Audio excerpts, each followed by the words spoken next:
Assalamualaikum warahmatullahi wabarakatuh. Perkenalkan, nama saya Dendra dari STKIP Inpada Cirebon, Prodi PGSD dari Korwil Majalaya, NIM 14121431. Di sini saya ingin memenuhi tugas UTS dari mata kuliah Pendidikan Agama Islam dengan dosen pengampu Dr. Andes Kiai Haji Atusuludin Mubarok MSc. Poin pertama, saya akan menjelaskan tentang urgensi agama. Definisi agama. Agama terdiri dari kata a yang berarti tidak dan gama yang berarti kacau. Dengan artian, agama itu menghindarkan manusia dari kekacauan. Agama memiliki fungsi dan tujuan, diantaranya sebagai latar belakang fitrah manusia, untuk membantu manusia, karena manusia merupakan makhluk doib atau lemah yang sangat membutuhkan agama, dan untuk menjadi tameng dari upaya-upaya manusia lain yang secara sengaja ingin memalingkan manusia dari Tuhannya.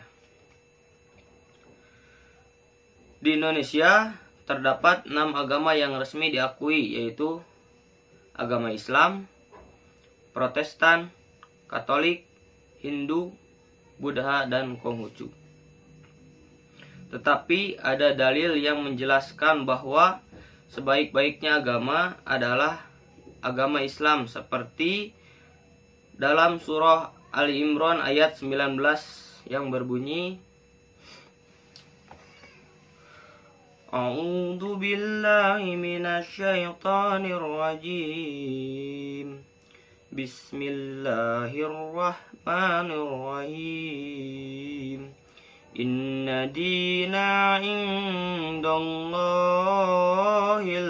Islam. Wa makhtalafal ladzina utul kitaba illa min ba'di ma ja'atkumul ilmu bagyan bainahum wa may yakfur bi ayatillahi fa innallaha syari'ul hisab. Yang artinya, sungguhnya agama di sisi Allah ialah agama Islam. Tidaklah berselisih orang-orang yang telah diberi kitab kecuali setelah mereka memperoleh ilmu, karena kedengkian di antara mereka. Barang siapa ingkar terhadap ayat-ayat Allah, maka sungguh Allah sangat cepat perhitungannya. Di dalam surah Ali Imran ayat 19 ini dijelaskan bahwa agama Islam lah yang terbaik untuk dipelajari. Seperti itu kurang lebih. Sedangkan pengertian agama Islam adalah agama yang diwahyukan oleh Allah kepada manusia melalui Nabi Muhammad SAW sebagai Rasul. Allah mempunyai sifat suci dan absolut, di mana kebenaran dari perintahnya tidak dapat ditolak oleh manusia. Seperti itu. Lanjut ke poin yang kedua, yaitu tentang hakikat manusia menurut Islam. Dalam Islam, kajian hakikat manusia sangat bertolak belakang dengan yang ada di Barat. Memahami eksistensi manusia, akal manusia dibimbing oleh otoritas wahyu, yaitu Al-Quran dan hadis Rasulullah SAW. Dalam Al-Quran surah Al-Jariyat ayat 56, Allah menjelaskan tugas manusia yang berbunyi, Wa ma khalaqtul jinna wal insa illa liya'budun.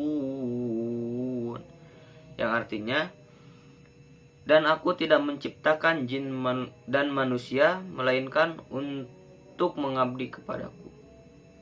Dan di dalam Al-Quran pun terdapat tugas-tugas manusia yaitu manusia sebagai pengurus bumi dan manusia sebagai yang memakmurkan bumi. Lanjut ke poin yang terakhir, yaitu poin yang ketiga yang akan menjelaskan tentang hak asasi manusia atau HAM menurut Islam. HAM adalah hak asasi manusia yang dimana di dalam HAM ini terdapat hak manusia, misalnya hak kebebasan hidup manusia, hak berpendapat manusia, dan lain-lain. Jauh sebelum dunia barat memperkenalkan hak asasi manusia pada sekitar abad ke-16 sampai abad ke-19, Islam sudah terlebih dahulu memperkenalkan konsep hak asasi manusia ini. Bahkan Rasulullah Muhammad SAW merupakan salah satu sosok penegak HAM. Ia tidak hanya sekedar membawa serangkaian pernyataan HAM yang tertuang dalam kitab suci Al-Quran, namun juga memperjuangkan dengan penuh pengorbanan dan kesungguhan. Salah satu kegigihan Nabi dalam memperjuangkan HAM yakni memurnikan ajaran maupun kebiasaan yang ada pada zamannya. Dalam catatan sejarah, Islam juga mengenal apa yang disebut dengan HAM. Salah satunya dibuktikan dengan adanya bentuk perjanjian konkret yang disebut sebagai Piagam Madinah pada tahun 622 Masehi.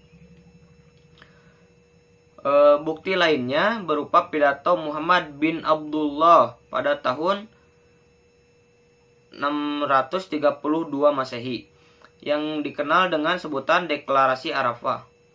Bahkan deklarasi tersebut disebut-sebut sebagai dokumen tertulis pertama yang berisi tentang HAM.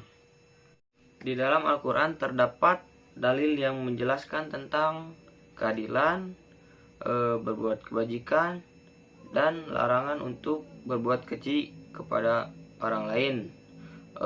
Yang hal ini hampir sama dengan pembahasan yang ada dalam hak asasi manusia.